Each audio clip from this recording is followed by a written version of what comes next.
The conservative activist Charlie Kirk, founder of Turning Point USA, was shot and killed during a speech at Utah Valley University on September 10, 2025. At just 31 years old, Kirk had become one of the most influential voices of the American right, mobilizing millions of young voters and shaping modern populist conservatism. His death has left a deep wound in U.S. politics, sparking bipartisan calls to end political violence.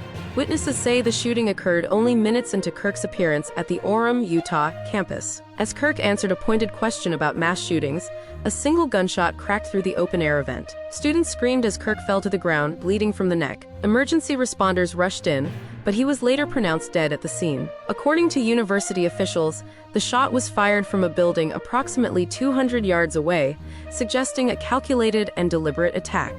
Despite early reports that a suspect had been detained, law enforcement confirmed by evening that no one is in custody. The weapon has also not yet been recovered. Authorities evacuated buildings one by one, scouring rooftops and classrooms in a tense search for the shooter. The FBI, ATF, and U.S. Marshals are now assisting local police in what could become a nationwide manhunt. Investigators say they are treating the case as a high-level, targeted attack.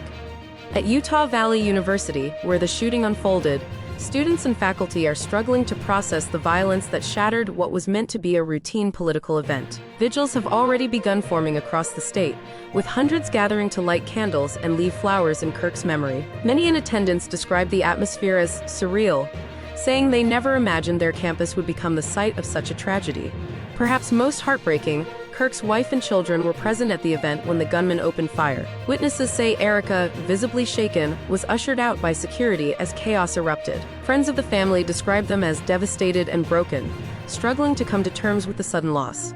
Kirk's influence stretched far beyond campus stages. Since founding Turning Point USA at just 18, he became a force in conservative media, hosting a top-ranked podcast and appearing regularly on television. He was often described as the bridge between Donald Trump and America's youth vote, giving the GOP fresh energy among younger generations. To his critics, Kirk was a divisive figure, relentless in his attacks on liberal policies and unapologetic in his defense of Trump-era populism. But even many opponents acknowledged his unique ability to mobilize and inspire a generation of conservative activists.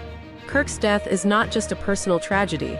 It has reignited urgent questions about the escalating political violence in America. The brazen nature of the attack, fired from long range at a college campus, has left citizens anxious about the safety of public discourse. Lawmakers across party lines are calling for increased security for political speakers, warning that America cannot afford to let political disagreements descend into assassination attempts. As investigators continue their search for the gunman, the nation waits for answers. Was this a lone wolf with a political vendetta, or part of a broader threat? For now, America mourns the loss of a prominent voice, while the memory of that single gunshot lingers as a stark warning of how fragile democracy can be in times of division.